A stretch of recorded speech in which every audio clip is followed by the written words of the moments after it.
All right, welcome into the FNIA podcast. As always, we are presented by Lowe's. You know Coach Dungy, you know Rodney Harrison. Fellas, unfortunate week we're coming off of in the NFL just because of all these injuries. The Micah Parsons injury, the Patrick Mahomes injury. Let's start with Parsons, this knee injury of his. What does it mean for Green Bay's season? I'll start with you here, Rod.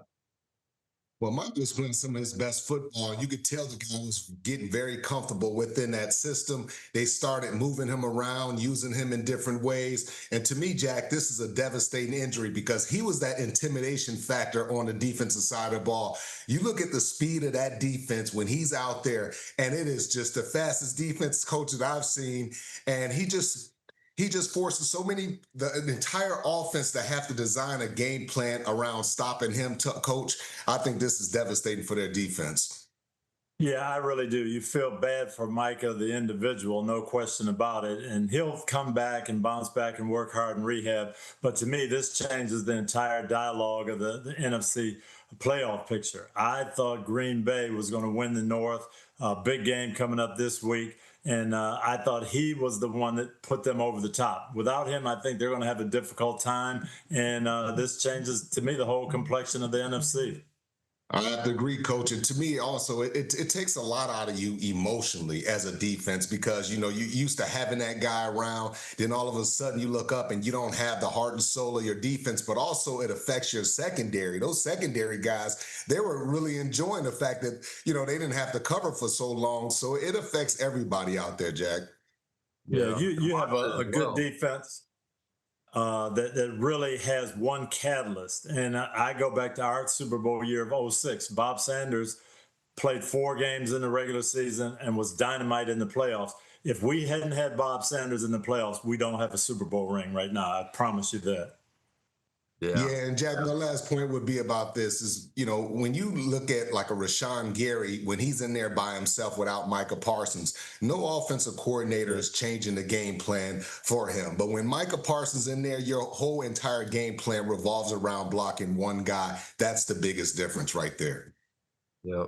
And Christian Watson, too. I mean, so it wasn't really just the defensive side of the ball for them. It was the offensive side. And, Coach, he was playing better. I mean, he was really providing something offensively.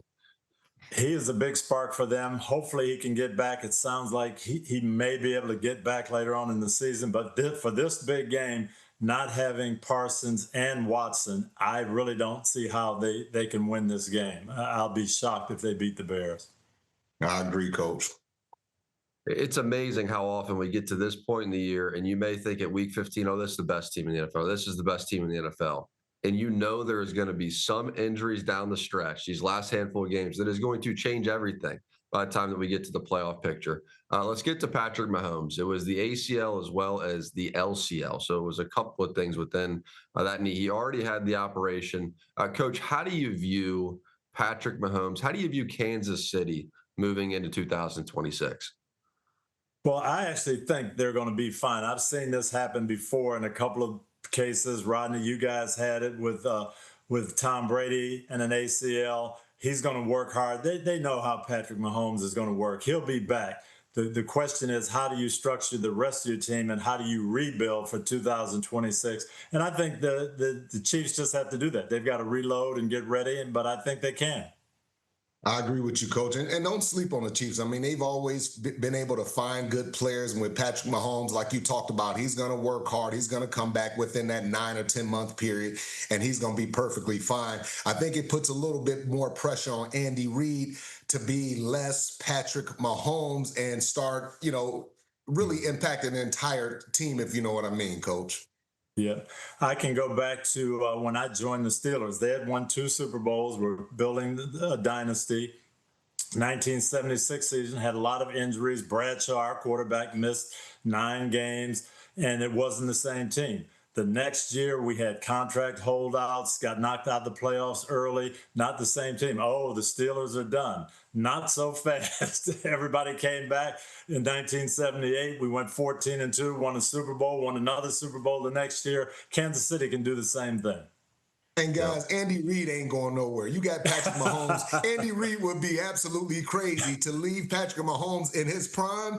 And this is a story that you want to be part of, Patrick Mahomes, to come back. They still got 3 really good offensive linemen. They're going to continue to build to that. Rashee Rice. I think if they upgrade at the running back position, that's going to provide them a little bit something.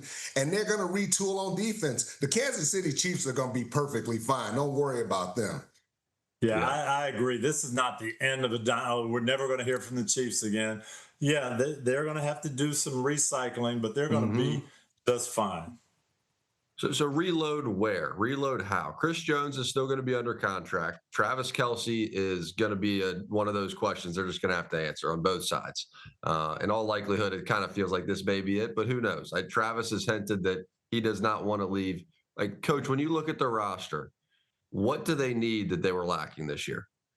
Solidify the offensive line, get some of those guys back from injury, get their running game back to where it was a couple of years ago. To me, they need to retool on defense, specifically the defensive line. They need to find some guys who can rush the passer. Where are the D Fords, the guys like that who created that pressure? Steve Spagnuolo is great at dialing up pressure, but there are times when you've got to just be able to rush 4 guys and cover. And to me, that's the one area I think the Chiefs need help in. Yeah, defensively, I know they're going to have some tough decisions on Chris Jones, but I would go to Chris Jones and ask him to take less money. Trent McDuffie, he's coming up on a contract year, and he hadn't played as well as he's played in the past. But to me, it's George Karlaftis. They paid him a lot of money to be that force opposite of Chris Jones. He hurt his hand, and he hadn't really been the same since. But I have a lot of faith in their general manager and their scouting department. They're going to get some guys up in there. And like I said, as long as they got Mahomes, they got the building block, they have the foundation, and Andy Reid, they're going to be perfectly fine. Yep. Andy Reid, about 68 years old. We'll see if he coaches into those 70s. I got all the signs that he will. Hopefully he does. The league's better with him in it. Packers, let's get to some pivotal games coming up this week. Packers at Bears. You referenced it already, Coach. This is a Saturday game. How do you view this one now with these injuries here? Yeah, I was going to take the Packers. I just thought with that defense and the speed and chasing Caleb Williams around, I thought they'd have a chance to go in there and win that game and win the division. Now, I think without Micah, it's going to be really, really difficult. I don't see their defense being as dominant. Christian Watson not being there probably. That takes away the big play passing part. I just think the Bears have the edge, and if they get that game and a half lead, they'll be the division champs. Yeah, and the Bears' offense goes from trying to devise a game plan to stop Micah Parsons to all of a sudden you can focus on everyone else. And I think Ben Johnson, he's going to come out, he's going to send a message like he did when the Philadelphia Eagles came into town. They're going to be as aggressive as possible, run the football, rely on that offensive line coach, and see if they can wear the Packers front guys down. Micah's not there. They're missing a couple other guys up front. I think that's going to be the game plan ultimately. Yeah. And the Packers have a big challenge. When you go into a monumental game like this, and where you say, hey, this is going to determine our division, and you don't have your top guys, it's one thing for the coach to say, oh, well, it doesn't matter, next man up. But, as a teammate, Rodney, you say, hey, we're going in without our weaponry. Absolutely, and that's my biggest concern. How do they recover emotionally from losing their best player? Will guys try to do more? Will guys kind of play out of position to try to make up for Micah Parsons' loss? But if I'm the Bears, especially Caleb Williams, I'm feeling pretty good about not having Micah Parsons chase me around the field. Yeah, Jack, I'll go back to 2006. We're playing the AFC Championship game against a great New England team, but they don't have Rodney Harrison. Trust me, that made a difference. That made a difference. We won. I got a ring. I'm happy to have it. I don't know if I'd have had it if Rodney had been playing. That's just the reality of things. The tight end that day had a big game, didn't he, Coach? Yes, yeah. That he probably wouldn't have had if you'd have been there. So, you can say next man up. Next man wasn't good enough that day for you guys. And also, I'm going to say this, too. Josh Jacobs, man, he's questionable. Don't know how his knee going to go. So, Wilson will probably They really need him. They really need him to have a big day. Yeah. Mm-hmm. Okay, let's get to the Steelers and the Lions. This is one of those in the AFC. We just talked one in the NFC. Let's get to one in the AFC. Steelers right now. Aaron Rodgers coming off a game where he looked pretty smooth there on Sunday night. Miami Dolphins in cold weather. We've seen that whole movie before. Rodney, how do you view this game, Pittsburgh and Detroit? I like the Pittsburgh Steelers in this. I think the weather is going to be a factor. I think, I think the main factor is putting that pressure on Jared Goff in an interior of that defensive line. They get Derek Harmon back, expect him back, the big rookie defensive tackle. So he'll help Hayward and those guys. I like what they're doing on the defensive side of the ball, Coach. I think they win this game. Yeah, 3 weeks ago, I would have said no chance for the Steelers. Detroit's going to roll. But Steelers playing better. As Rodney said, they'll get some of that inside pressure, which you need against Jared Goff. The other thing, Detroit is banged up on defense, and we saw this happen last year. I could see Aaron Rodgers and those receivers having a nice day against kind of a nicked up Detroit secondary. So, yeah, I think the momentum is favoring the Steelers right now. Yeah, and two guys, to me, Coach, that have been outstanding, and we've seen them, and they've kind of been Kenneth Gainwell and Darnell Washington. These two guys have been huge for the Pittsburgh Steelers, two pros. They're not guys that want attention. They just go out there and take care of their business, and they've been productive for those guys.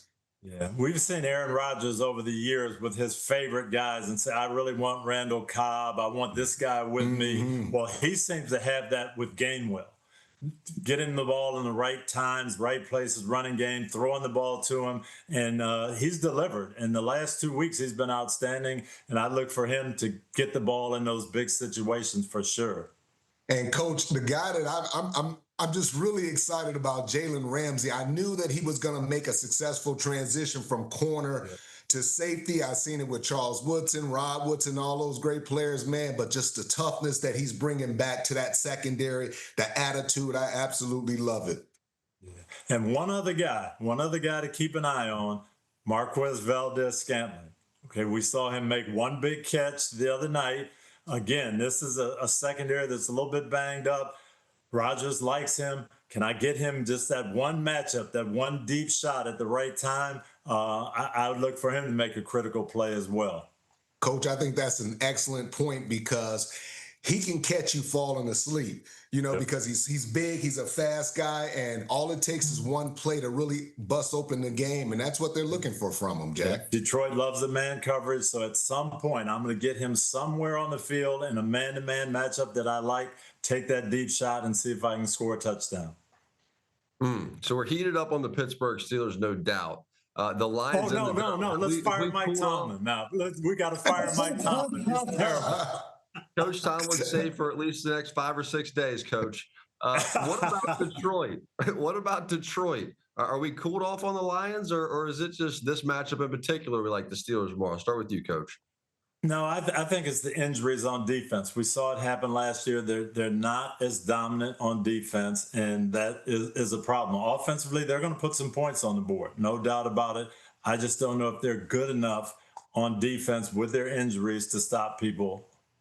Yeah, I think offensively, their mindset has to be, we got to score at least 25, 30 points. So I expect them to come out aggressive, Jack. I expect them to run the ball a whole lot. And Jameson Williams, Pittsburgh has no one on that side that can cover him. He's the difference maker. He's the guy with the big playability, the speed. He's got to step up and play well. Okay, let's get over to Bucks and Panthers. This is another one of these games. It's gonna be a fun week in the NFL because everything just has a weight on it. Bucks and Panthers, Coach. The Buccaneers, they have been floundering a bit. How do you view this game? Yeah, the Bucks defense has not been great, and I think Baker Mayfield and that offense realizes we've got to do our thing. We've got to do our part. We've got to put points on the board. We haven't done it the last couple of weeks. This is a big game. We've got to go into Carolina, and as Rodney says, we've got to score 30 points. I think that's the way they're looking at it and the mentality that they're going to take in there. Be aggressive on offense, get their receivers going, and try to win the game on offense. Yeah, and if you're the Bucks locker room, just take personally what the Coach Bowles said. He's coming from a, you know what I mean? Just he's coming from a good place. He understands that the team can play a lot better. He understands kind of where the team is at in the division. He's trying to get the team to play better. So you got to play with a sense of urgency. So if I'm one of those players, I'm listening to Todd Bowles and I'm trying to step my game up even more. And Carolina on their side of it, hey, attack this team with the run. You've got two good backs, pound the ball at them. Then you can take your shots with the big plays. But I would expect to see that run game from Carolina try to take the forefront. Yeah, I think it's time for the Panthers to grow up, coach, and seize this opportunity. It's a great opportunity. They beat the Rams a couple weeks ago. It seemed like they took a week off and kind of got relaxed. They came back and lost to the Saints. I expect them to run the ball a whole lot against the Bucs. Yeah, I would expect this to be Tampa's best swing. I mean, I'm just thinking about Baker missing that throw, late in the game. Coach, they could have put it away. Mike Evans on the sideline pacing, the way he was leading verbally, going to the locker room, still yelling and mad. The way Coach responded to his press conference, like I think this is going to be one of those weeks for Tampa where it'll bring out the best of them. Now they need it. I mean, they have really been struggling here, but they need it. What was the mood leaving that game, Coach? Because you were there, right? Yeah, it was the fans were upset, players were upset. You heard Coach Bowles after the game, but I watched those guys walk into the locker room and there was disappointment. So I agree with you. I think we're going to see their best shot, and whatever they have, we're going to get it on Sunday. I don't think Tampa's losing this game. I saw how Coach Bowles reacted. Those players, veterans, Tristan Wirfs, and all those guys. They're going to win this game on Sunday. They're not losing, Jack. Yeah, I think I'm with that now. Let's go Jacksonville at Denver. Jacksonville at Denver. The Broncos right now in the driver's seat for the 1 seed. Who would have thought? For the 1 seed in the AFC. Do you feel like they get this win and stay in that driver's seat? I'll start with you here, Rod. Yeah, actually, I do. I think this is a great test for Trevor Lawrence. He has not seen a defense like this. They got outstanding cover guys, outstanding safeties. Patrick Surtain, I expect him to go up against either Jacoby Myers or Brian Thomas. But I like the Broncos here. I think, like you talked about, Coach, you got me believing in their offense, and they're not going to put up a bunch of big numbers, be overly impressive. But when it's time to make the key plays, they make it in the key moments. So I'm going with the Broncos. Jacksonville has been outstanding on offense for the last month, but a lot of it has been Trevor Lawrence moving around, making the big plays, and I don't see that happening against this defense. That front is so fast. This is a time now where you're going to have to get rid of the football. You're not going to scramble around and make big plays against this group. So can you do it with timing and rhythm, reading things out, getting the ball out quickly? And that's a defense that covers tightly. So I think they're going to have their hands full, Jacksonville will, on offense. I see the Broncos winning a low-scoring game and really taking control of the AFC. And guys, what no one really talks about in Denver, it's tough to play out in Denver as far as breathing. That's something that you still have to deal with, Jack? Oh, for sure. And that's why they win this game and lock that number 1 seed up. And they're going to be hard to handle in the playoffs. Coach, we both been there. It's a problem trying to go out there and play on that West Coast and dealing with the altitude and everything. It's very tough, Jack. Oh, you got to deal with it as a broadcaster. I can only imagine as a player. You take a double flight of stairs out there, and you got to put your hands on your knees for a second. Let's check out the playoff picture. Start with the AFC here. Here's what it looks like. Denver, New England, who just dropped the game to Buffalo, so they slide back. Jacksonville, Pittsburgh. Those are the teams up at the top. Chargers, Buffalo, and Houston right there behind them, and then Indy and Baltimore. The ones who are on the outside looking in right now. Coach, how do you view this picture as we come down the home stretch? Well, obviously, this is a big week. New England, tough game we'll get to in a minute. Denver, tough game at home. Who's going to, stay on top of that number 1 seed? But I'm telling you, look down there at number 7 and don't sleep on the Houston Texans. They have a chance, and if they're in it, I think they could go to any one of those teams and give them all kinds of problems. Denver, I like right now. Houston is the other team I like in the AFC. Hey, Coach, I actually agree with you because I was looking at the Houston Texans and I was saying, okay, they're the number 7 seed, but I look at all these teams, they might be the most dangerous team Yeah. because of that defense and because of CJ Stroud is playing with such confidence and Nico Collins and those guys. So I have to agree with you on that. Also, a curious team to me is the Los Angeles Chargers. Big question is, can Justin Herbert get through the season without further injuring that hand? They're kind of sketchy to me, but I'm with you, Coach. I think Houston is the most dangerous team. Yeah. And you look at that Denver, Jacksonville playing this week. If Jacksonville doesn't win the game, they get to 5 losses and they're right even with Houston. Now, if Houston ends up jumping up into that upper echelon, then they'll really be tough. Give them a home game. Then look out. So, yeah, this is a big weekend. Yeah. I think Houston could win the Super Bowl. I mean, after what we watched them do to Kansas City and that just gotta have it game for them. Gosh, they can do everything on defense. They get pressure. And Buffalo, look, Buffalo's been hot. Look what happened when Buffalo went to Houston. It wasn't even a close game. I know. Hey, guys, think about what you just said. You said Houston can win the Super Bowl. Think about this. We always knew they had a really good defense, but think how far their offensive line has come. Think about that. I mean, you look at their entire team, that offensive line has been a lot better. Gives them a chance. Unbelievable. Yeah, Nico Collins, Higgins has really been good to give them that guy opposite him. If they had Joe Mixon, what a force he would be. Of course, they haven't been able to get him healthy this year, but man, that defense. I like Marks. True. Yeah, I like Marks too. I like Fresh Marks legs. Yeah. You know, no, they're playing with confidence. The thing I see with CJ Stroud, he is understanding where he is now. I've got a great defense. I've got some good receivers. I don't have to make the spectacular plays. I just need to play when our team needs it. So he's playing with more control. I think Rodney hit it. He trusts his offensive line a little bit more. And I don't need 30 points every week. I just need to play good, smart ball and score when we need to score. They're going to be tough to deal with. And like you always talk about with head coach DeMeco Ryans, he's got these guys believing. He's got these guys prepared and they believe, Jack. Dude, let's see the NFC playoff picture. This is what it looks like on the opposite side. The Rams are 11-3. They have the huge game coming up with Seattle. It's unbelievable. Seattle is 11-3 themselves, and they sit right there in the 5th spot. Chicago, Philly, Tampa, those teams ahead of them. San Francisco and Green Bay. What do your San Francisco has had? Coach, NFC, what are you seeing here? Well, I see that NFC West. And as you mentioned, Thursday, big game, maybe for the #1 seed. Seattle playing at home. And we've kind of been sleeping on Seattle because they've been underneath the Rams all year. But if they win this game, I would not want to go to Seattle and play them. I just think we're going to have a bunch of tight games in the NFC. And it's going to be a fun playoff.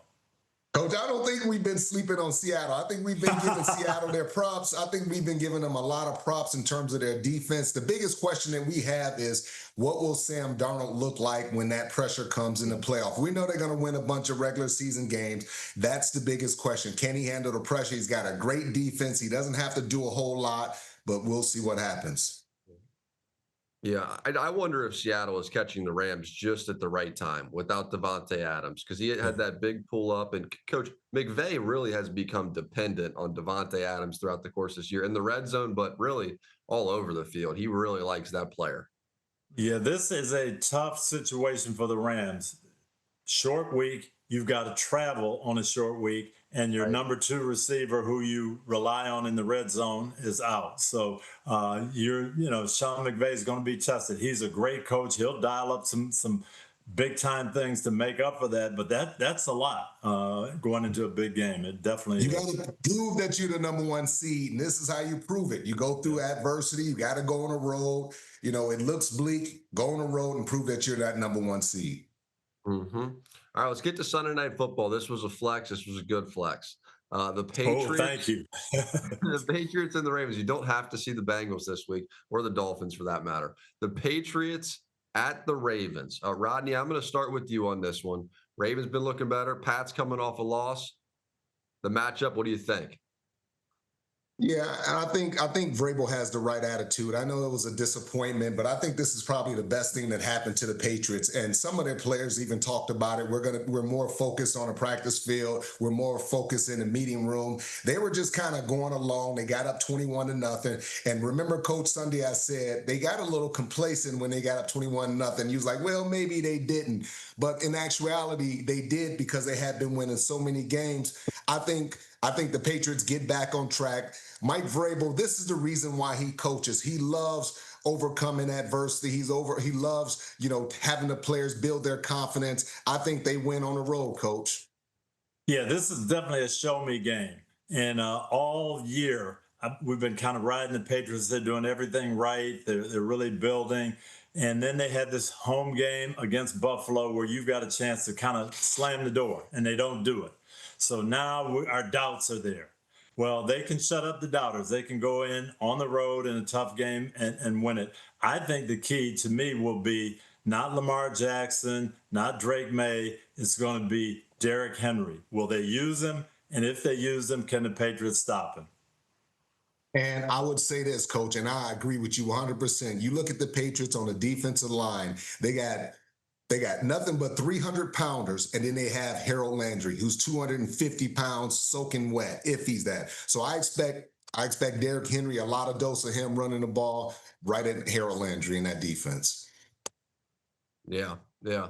Okay, we'll see what it is. I mean, that's just the problem with playing Josh Allen, though, is you get up 21-0, you think we're in control of this game, but they just will drag you into that deep water of the fourth quarter, and it can be a 14-point lead into the third quarter. It's not enough. It's never enough with him because he can just strike from, and he did it to Cincinnati the week prior on their home field, came back and he got the Patriots that same way, and that could be somebody. The Bills, I know they're not as good on defense, but all these teams in the AFC, they're going to have to beat Josh Allen in those type of games. Is there any way we're not talking about Buffalo enough in the AFC? How do we view Buffalo before we get out of here? Yeah, I think they're a flawed team, but there are a lot of flawed teams in the AFC. I don't Sure. think there's a dominant group. So to me, this is the year. If you're going to make the playoffs, this is the year to be in it because you could go on the road and win. You can get behind 21 points and come back. Buffalo is going to be formidable because they're never going to give up because they know they can score quickly. So I think they're going to be in there, but I think they're going to be in there with a big group of teams. Every team in the AFC should be in that group. And Yeah. all of them can win and all of them can lose. That's just how the parity is right now in the AFC, Jack. It's amazing. The fun thing is, no matter what, we're going to have a new representative of the AFC. It's going to be fresh energy when we get out there for Santa Clara for the Super Bowl. And there ain't nothing wrong with that. Fellas, I really appreciate it. I'm having an absolute blast talking football with both of you. I'll see you in Baltimore. Can't wait. Big game. Pats Ravens on Sunday night. See you guys soon.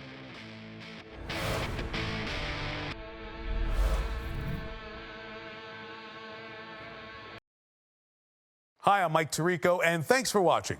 Make sure to hit subscribe for the latest news and highlights from NBC Sports.